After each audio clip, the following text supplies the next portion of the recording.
Welcome back to the show, and we are here at the ICRS 2013 in St. Louis, and we have Miss Nancy Alcorn. How are you? I'm great. Did I say your last name right? You sure did. Okay, all these names. I'm like hammering them up. I had this one lady with like 17 letters in her name. Yeah. It was too crazy. It was too crazy. You've written a book called Mission of Mercy, and tell us just a little bit about yourself, and then we'll go into your book. Okay. Well, I actually worked for the government right out of college. Okay.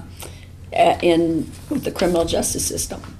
And I spent 5 years doing that and 3 years investigating child abuse cases in the inner city of Nashville, Tennessee. And so basically I spent 5 years with angry teenage girls that had committed criminal offenses and were too young to go to the women's prison, so they were sent by juvenile court judges. And we were told separation of church and state. We can't share Christ. So I could see the kids' problems, but I could see they had potential, and yet your hands were tied. Our hands were tied. Separation, no government funding. So, I mean, all government funding, so no Christ message. And we would bring in psychiatrists and psychologists who didn't know the Lord, and they would tell them all the reasons why there'd never be anything. So the girls would go home, and we began to hear of girls dying from drug overdoses, getting killed in street gang fights, going back to their pimps, getting killed. Some of them committed suicide before their 18th birthday because they felt like there was no hope, and a whole bunch of them ended up in the women's prison because they never got the help they needed. And so I spent 3 years after that investigating the child abuse cases in the inner city of Nashville, and I saw little boys and little girls being horribly sexually abused and mistreated in every form possible. And God showed me, I did that for 3 years, and God showed me, you spent 5 years dealing with angry teenage girls, and now I'm taking you back in time and showing you the why behind the what, why they're so angry, because that's the way they were treated. They never got nurtured. How do you reach a kid that's been like that? Well, only through Christ can you do it. That's why I was so frustrated working for the government. So 8 years of working for the government, I'm praying, and I hear the Lord say to me, I have not anointed the government to heal broken hearts and set captives free. I've called God's powerful people to do it. That's good. So what did you start doing? Well, first thing I did was I got mad because nobody was doing anything, and then I started realizing I need to pay attention to what's making me angry, and maybe God's asking me to step out in faith and start something. So just spent a lot of time praying, talked to my pastors and leaders, and just through a process I went through of just a few months, I left my government job and made the decision to step out in faith and start an organization 30 years ago called Mercy Ministries. And the three things that God showed me is no government funding, because you must, or any other money that restricts your freedom to share the gospel. That's true. I want you to take the girls in free of charge, because they need to know they can trust you. You're not trying to make money off their issue, and most of them couldn't pay anyway. Yeah. And then the third thing God showed me is that your needs will be met through your giving. So if you will tithe as a ministry to other ministries that are helping hurting people, I will always see to it that your needs are met. So that's how I started. That's amazing. A good friend of mine tells me if you focus on being a blessing, you'll seldom have to pray for one. And the Lord told him that. The Lord told him that when he was really frustrated. He didn't get the offerings he needed for that month from all these churches, and he's like, and then the Lord said, "Why are you mad?" He goes, "'Cause I need to get paid." He goes, "Well, they don't pay you, I do." And then God told him that. So love it. That's amazing. So you've been in the Mission of Mercy. So your new book. How long has it been released? Just was released on May 7th, and the cool thing about what we were talking about earlier about 30 years. I just want to go back to that. Sure. We now have locations in the United States, several locations in the United States. Several homes, and several ministry homes? Yes, and 3 in other countries, and they're all debt-free. And are they mainly for women?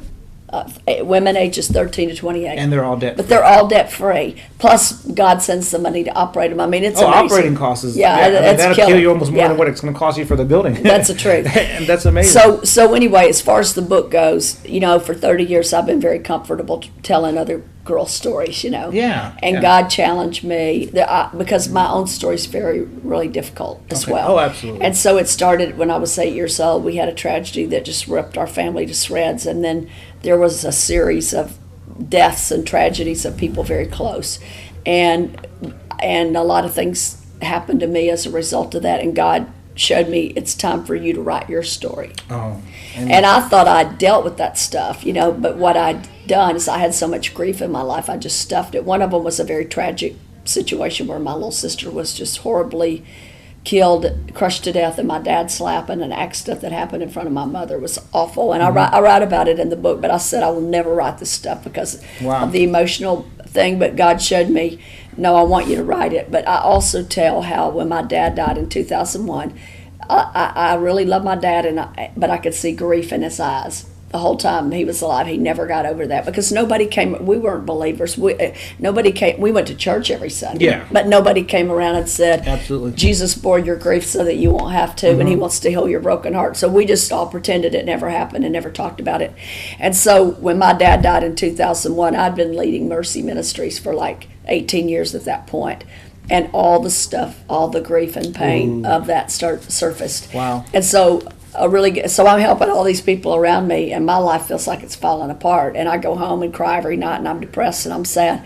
And a really good friend of mine, not a ministry friend, but a friend who's a Division I women's basketball coach in a major conference. Good friend of mine, she goes, look, I see all that God's blessed you with and how you're helping all these people, but what about you? God cares about you too as a leader, and He didn't want you. And I'm going, well, what are people going to think? Because I'm supposed to have it all together. And she said, that's baloney. Nobody has it all together. And she said, if you want people to relate to you, then you've got to be willing to be real about what you're going through. And I realized she was right. So I started going to counseling. What I thought was going to be a few sessions ended up being 7 years of just tremendous healing and freedom in my life that enabled me to take Mercy to a whole new level. That's amazing. So as you wrote about it, you started to get healed, and you actually started to address it. Yes, and I share in the book about, I actually had my counselor help me write the chapter where I share about, going to counseling and dealing with the issues, and she helped explain to people why. And what God showed me is there's so many leaders out there that have issues in their life. And basically, I want you to write this because hopefully people will read this and go, there's no such thing as a leader that is perfect or has it all together. And I wanted to try to tell people, hey, I want to give you permission to deal with the issues in your life before they deal with you. Because if I had not gone, I'm convinced that had I not gone to get help with all that I was dealing with emotionally, that I would have some point had some kind of moral failure and had to step down as a leader. Yes, yeah. But God says, if you don't deal with the issues in your life, then at some point they're going to deal with you.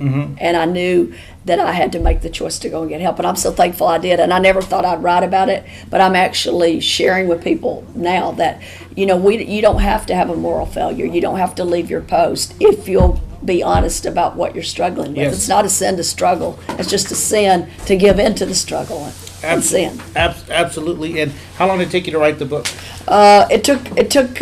Well, we started about a year out, but actually I threw the first 2 manuscripts away because God said you're not being real enough, So I had to throw the first 2 manuscripts away and start over. But so really dug in at that point in about 4 months of just constantly writing and tweaking. And was it hard to put your story out? It was. I had a friend of mine that helped me write and helped me edit, and we're close, and she had to, I'd cry through a lot of, because it was tough writing. Oh, absolutely. You're sharing some very personal stuff and stuff that you haven't visited for years. And she'd stop and pray over me while we're writing. Okay, let's write some more. Amen. Amen. But I share some very strong stories of amazing transformations of young women as well. So. Well, I really feel that because you went through all this and because you actually dealt with your situation, God's elevated you, and He's elevating you in your ministry. Thank and you. He's gonna do more things for you, but He had to deal with that now. Right. And when that's dealt with, now He can give you what you thought you were blessed with. God's gonna even bless you with more. Right. I really believe that. So where can they get your book? It's available at Walmart, Sam's Club, Barnes & Noble, Borders, Amazon.com. It's available on Kindle. Lifeway. Your website? And my website is mercyministries.com. If there's a young lady out there who needs help, they can find all the information at mercyministries.com. And before we go, tell them how many women have you helped? It's been thousands. We just celebrated 30 years, and, Wow, and the estimate is somewhere between, as far as girls going through the program, it's somewhere between 4,000 and 5,000. But as far as, I've done many conferences with like Point of Grace girls. Years ago we would for several years we did these Girls of Grace conferences, and I speak at Joyce Meyer conference and conferences like that. So the impact has been greater than the number of girls, and there's always the ripple effect of one changed life produces another. We also have, because we take unplanned girls with unplanned pregnancy, we have an adoption agency as well. We've seen hundreds of babies saved from abortion over the years, and about half of our girls have chosen through prayer to become single moms, and about half our girls have chosen adoption.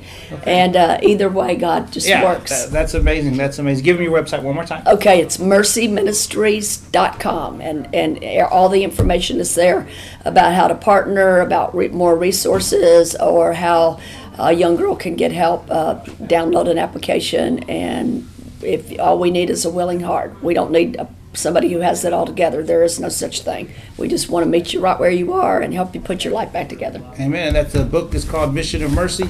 It has one of my pastors here, Joel Osteen. He's a good friend. He's a good friend of mine too. Yeah, he's a good man. Amen. God bless you. God bless you. Thank you. Amen. We'll be right back with another great guest.